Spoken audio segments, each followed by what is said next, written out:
Pessoal, tudo bem com vocês? Espero que sim.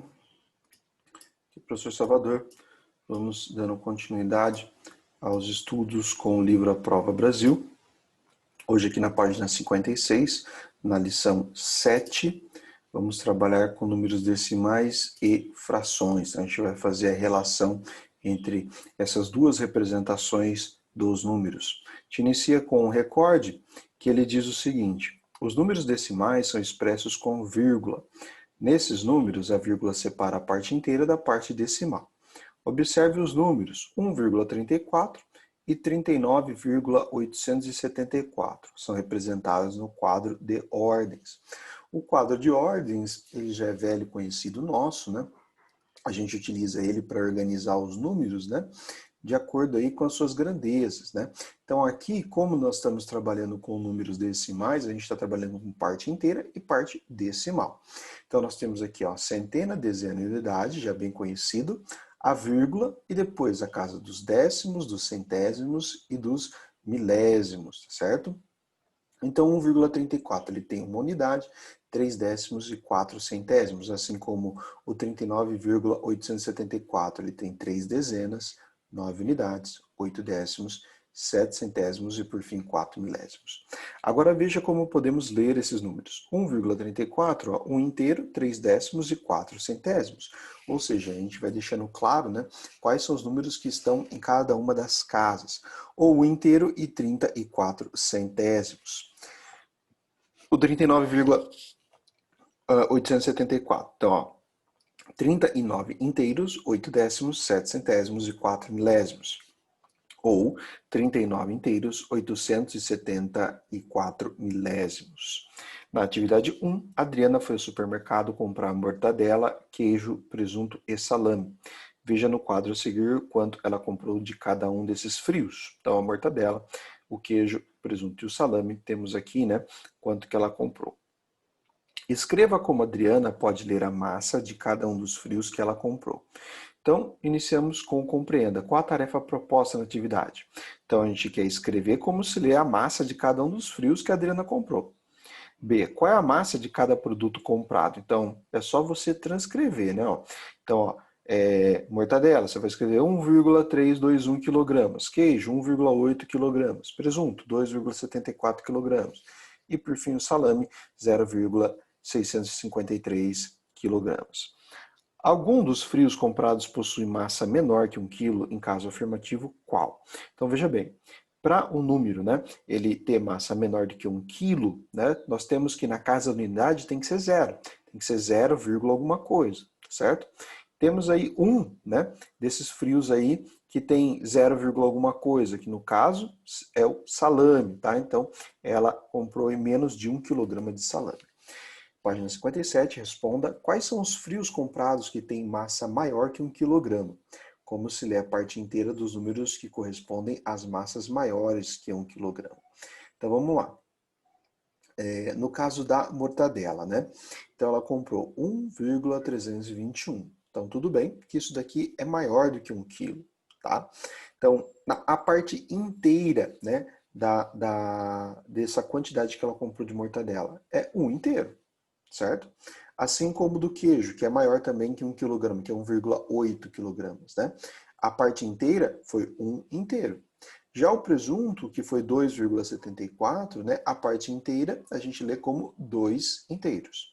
Então você pode escrever aqui, né, o tanto da mortadela, queijo e presunto, e aí você pode colocar, né, que na mortadela é 1 inteiro, no queijo também 1 inteiro e no presunto 2 inteiros. Agora, escreva como se lê cada um dos números decimais a seguir. Então, agora, nós iremos escrever aqui, tá? Como se lê cada um desses números. Então, vamos fazer o primeiro aqui, né, de exemplo. Nesse daqui primeiro, nós temos o quê, né? Nós temos o 653 milésimos, tá? Milésimos. Bom, por quê?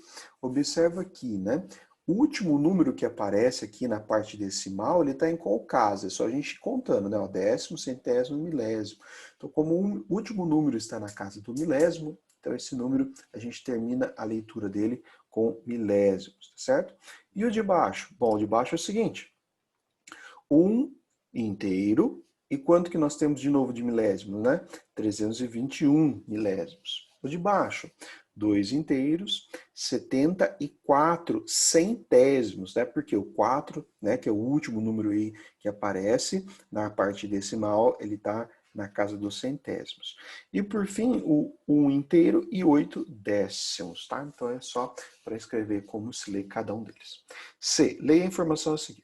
Ao usarmos o número decimal para expressar uma medida, devemos fazer a leitura da parte inteira e da parte decimal, acompanhada da unidade de medida. Veja os exemplos. Então aqui, ó, 1,25 centésimos de litro, 24 metros, 341 milésimos de metro. Agora escreva como a Adriana deve ler a massa de cada um dos frios que comprou para responder à pergunta da atividade. Então, basicamente aqui, né, ó, igual. Vamos fazer o primeiro de novo, né, de exemplo. Vai ser muito parecido, né, que você terá respondido na B, tá? Então aqui, por exemplo, 53, que o espaço é 3 milésimos, tá? Aí, D quilograma, que foi, no caso aí, né, a unidade de medida, tá? Que é de massa, tá certo? E os outros, a mesma ideia, vai ser muito parecido com o B, só que aí com a incrementação da parte, né, da unidade de medida, tá certo? Muito bem. Bom, dando sequência, na próxima página aí, agora, atividade 2, o professor de Marcos pediu aos alunos que representassem os números a seguir em um quadro de ordem. Então, ele colocou aí 4 números, tá? Então, ó, como o Marcos deverá representar esses números no quadro de ordens, então compreenda o que foi proposto na atividade. Então, primeiro, né, a gente quer representar em um quadro de ordem os números, né, que o professor Marcos apresentou. B, quantos números devem ser representados no quadro de ordem? Então, foram 4 números, tá? Todos os números têm parte inteira e decimal? Bom, vamos dar uma olhada aqui nos números, tá? Então, ó, 4 inteiros e 3 centésimos, 27 centésimos, 247 inteiros e 7 décimos, 35 inteiros e 891 milésimos, tá? Então, todo número tem parte inteira e parte decimal, certo? Então aí, observando esses números, você vai dizer que sim ou não, beleza? Responda. Considere o primeiro número escrito pelo professor no quadro. Quantos inteiros tem este número? Então, o primeiro, né? 4 inteiros e 3 centésimos. Bom, como o próprio nome já deixa claro, né? Ele tem 4 inteiros. B, e quantos centésimos tem esse número? O primeiro número, né? No caso aí, o 4 inteiros e 3 centésimos, tem 3 centésimos. Complete o esquema a seguir, indicando a quantidade de unidades, décimos e centésimos do primeiro número escrito pelo professor. Então, vamos lá. Então, vamos completar, né, o quadro de ordens para esse primeiro número. Então, nós vimos que tem 4 unidades, tá certo? Décimos não tem, então a gente vai completar com 0. E nós temos 3 centésimos, né? Então, vai ficar aqui, ó, 4,03, tá certo? E aqui você escreve, né, ó, 3 centésimos, tá? Então, 3 centésimos. No caso, nós temos 0 décimo, tá? Não tem, então aí, décimos, e 4 unidades, certo? Então, 4 unidades. E na D, sobre os demais números escritos, complete o esquema a seguir na mesma sequência colocada pelo professor. Então, o segundo, lembra que ele é 27 centésimos, né? Então, ó, aqui, se ele é 27 centésimos, né? Quantas unidades ele tem? 0. Isso aqui já ajuda a responder a E, né? todos os números têm parte inteira e parte decimal. Então, por exemplo, o segundo, ele não tem parte inteira, né? Então, a gente já mata a charada aqui, né? Em relação ao C, né? Então, se ele tem aqui 27 centésimos, quer dizer que na casa dos décimos tem que ser 2 e na casa dos centésimos 7. Aí você completa aqui, tá bom? E na E? Agora, represente os 4 números no quadro de ordens a seguir. Responda a pergunta da atividade, complete as casas vazias com 0. Então, vamos lá. Vamos pegar o primeiro, né, que a gente fez aí de exemplo, né? Então, ele tinha 4 unidades, tá? Na parte inteira. Aqui é a vírgula. De décimo, ele tinha 0. De centésimo, de décimos, 0, certo? E de centésimos, 3, certo? Então, esse era o primeiro número aí que ele apresentou. Aí você vai fazer isso com o segundo, o terceiro e o quarto, tá bom? Indo para a próxima página, temos mais um recorde. Algumas frações representam a mesma parte de um inteiro ou de uma quantidade. São chamadas frações equivalentes. Observe as imagens a seguir. Então, nós temos aqui, né? Ó, nesse primeiro inteiro, nós dividimos ele em 4 partes, tá? E nós pegamos uma. Nesse segundo, nós dividimos em 8 partes e colorimos 2. Aí eu pergunto para vocês, na primeira e na segunda imagem, a gente coloriu uma quantidade maior, menor ou igual? A gente coloriu uma quantidade igual, tá certo? Então a gente fala que a fração 1/4 e 2/8, elas representam uma mesma quantidade.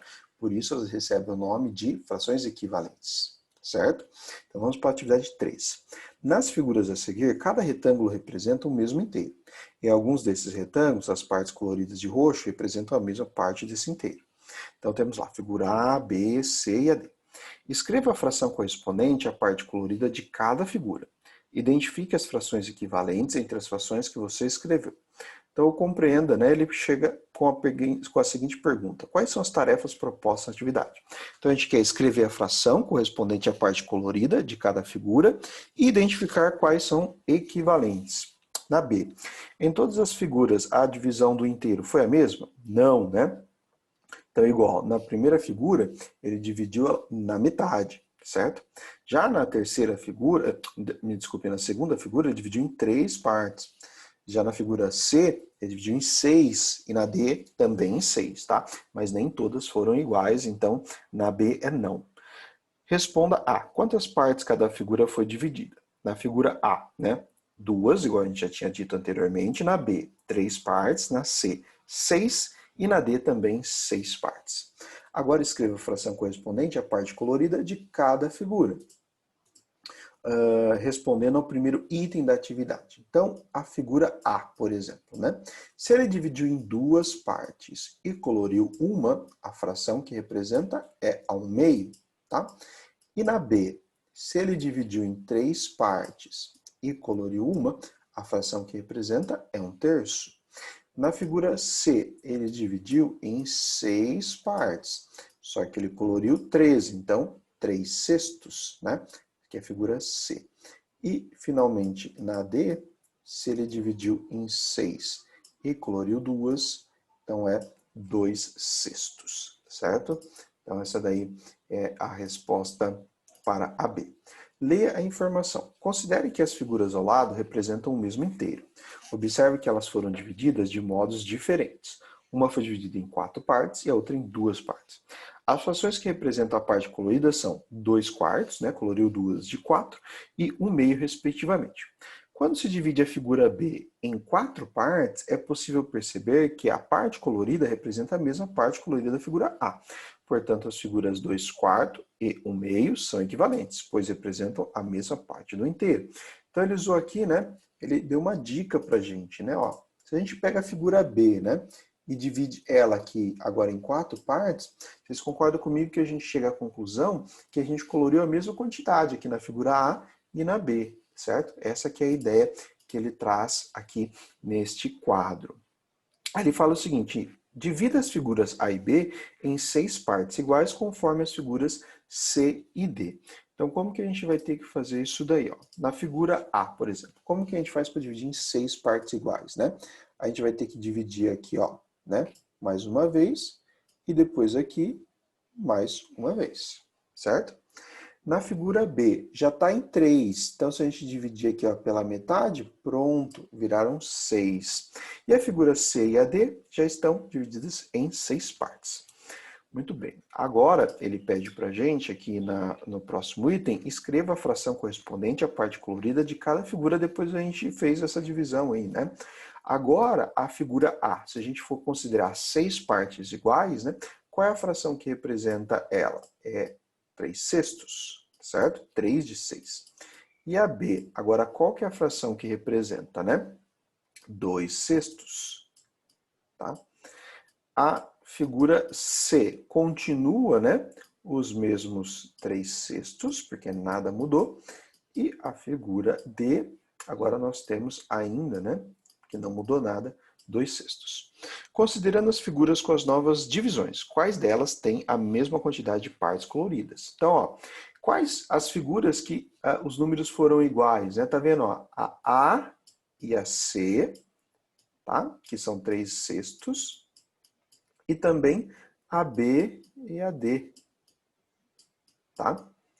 Então, com base na resposta anterior e na resposta B dessa seção, quais são as frações equivalentes, né? Então, nós vimos aqui, ó, que a figura A, né? Depois a gente dividiu em 6 partes, era a mesma quantidade quando estava dividido aqui, né, em 2 e pegou uma. Ou seja, as frações 1/2, tá? E 3/6 são equivalentes, elas representam a mesma quantidade. Assim como, né, quando AB tinha lá 1/3, a gente viu que é a mesma coisa que quando a gente divide em 6 partes e colore 2, tá certo? Então as frações 1/2 e 3/6 são equivalentes, e a 1/3 e a 2/6 também são equivalentes, tá bom? Virando a página, agora na 62, na atividade 4, Lara e Felipe fizeram uma prova que tinha 24 questões. Eles contaram a Catarina quantas questões acertaram. Então, a Lara disse, acertei 16/24 das questões da prova. O Felipe, eu acertei o mesmo que você, Lara. Acertei 4/6 das questões. E por fim, a Catarina, Felipe está correto, pois ambos acertaram 2/3 das questões da prova. Então, a afirmação da Catarina está correta? Então, essa aqui vai ser a nossa tarefa, tá? Então, A, o que é perguntar na atividade? Então, é perguntado se a afirmação da Catarina está correta, né? Na B, quantas questões havia na prova que Lara e Felipe fizeram? Então, os dois fizeram a mesma prova, tá? Ambos tinham 24 questões. Bom? C, que fração das questões da prova Lara acertou? Então, ó, a Lara acertou 16/24 e o Felipe 4/6. Qual foi a conclusão que a Catarina chegou? Então, a Catarina concluiu que o Felipe está correto, né? Porque os dois acertaram 2/3 das questões da prova. Então, tá vendo que está um problema enrolado, mas provavelmente ele envolve o quê? A ideia de frações equivalentes, tá bom? Responda. Qual deve ser a relação entre as frações para que a Catarina esteja correta? Então, para que todas as frações representem a mesma quantidade, elas têm que ser equivalentes, que foi o que a gente trabalhou lá na atividade 3. Leia. Quando se multiplica ou se divide o numerador e o denominador de uma fração por um mesmo número diferente de zero, obtém-se uma fração equivalente à fração inicial. Então, o que ele está querendo dizer aqui é o seguinte, né? A fração 4/3 e a fração 20/15, elas são equivalentes. Por quê? Se você pegar o 4 e multiplicar por 5 e o 3 também por 5, 4 vezes 5, 20, 3 vezes 5, 15, tá? Outra maneira aqui, ó, para a gente obter a fração equivalente, né? O 2/3 eu multipliquei em cima e embaixo por 4, e aí deu 8/12. Ou a gente também pode dividir por o mesmo número. 6/10 dividido por 2 em cima e embaixo ficou 3/5. E por fim aqui, ó, 36/45, eu dividindo por 9 em cima e embaixo ficou 4/5. Determine duas frações equivalentes a 16/24, uma por meio de uma multiplicação e outra por meio de uma divisão. Aqui são várias as respostas possíveis, tá? Então eu vou fazer aqui uma sugestão para vocês, certo? Bom, 16/24. Eu vou fazer o seguinte, eu vou dividir, tá? Inicialmente aqui, ó, em cima e embaixo por 2, tá? Para ficar mais fácil aí, porque dividir por 2 é tranquilo, certo? Então, ó, quando a gente divide 16 por 2, dá o quê? 8. Quando a gente divide 24 por 2, dá o quê? 12, certo? Então, a primeira aqui, através da divisão, beleza? Bom, vamos fazer agora uma por multiplicação. Agora, ao invés de dividir por 2, vou multiplicar por 2, tá? Por que por 2, professor? Podia ser por outros números, mas por simplicidade, para ficar mais fácil, tá? Eu vou multiplicar por 2. Então, aqui vai ser vezes 2 e vezes 2. Bom, o dobro de 16, 32. Dobro de 24, 48, certo? Então, essa daí é uma sugestão. Podem ser outras respostas? Podem ser outras respostas, tá bom? C. Compare os numeradores das frações 16, 24 e 4 sextos. Pode dizer que 16 é múltiplo do 4? Bom, o 16 é múltiplo do 4, né? Porque 4 vezes 4 dá 16, certo? Ou também a gente pode pensar, né? Porque 16 dividido por 4 é igual a 4, tá? Então a resposta é sim. Agora, compare os denominadores das frações 16, 24 avos e 4 sextos. Podemos dizer que 24 é múltiplo de 6? Sim, né? Porque 24, se você divide por 6, dá 4, ou 6 vezes 4 também dá 24. Agora, determine se as frações 16, 24 avos e 4 sextos são equivalentes. Bom, como que nós iremos fazer isto, tá? Vamos colocá-las, elas lado a lado, tá bom? Então aqui, ó, 26, 24 avos e 4 sextos. A pergunta que eu faço é a seguinte: se a gente quiser, né, usando multiplicação ou divisão, né, chegar em uma dessas duas frações, como a gente poderia fazer? Por exemplo, se eu utilizar a divisão, vocês concordam comigo que 16 dividido por 4 é 4 e 24 dividido por 4 é 6? Ou seja, essas duas frações devem ser equivalentes, né? Porque se eu divido em cima e embaixo por o mesmo número, eu consigo obter a outra, tá bom? Então, aí agora na resposta F, né? Responda a pergunta da atividade. A afirmação da Catarina está correta? Então, no caso, está correta sim, tá? Por quê? Além do 16, 24 avos ser equivalente a 4 sextos, também é equivalente a 2 terços. Por quê? Se a gente dividir em cima e embaixo o 4 sextos por 2, a gente acaba obtendo, tá, a mesma fração aqui, né? Na verdade, uma fração equivalente que representa a mesma quantidade. Então, na F, a resposta é sim, né? Porque essas três frações são, de fato, equivalentes, tá certo? Bom, gente, para essa semana é só. Qualquer dúvida, só entrar em contato. Bons estudos para vocês.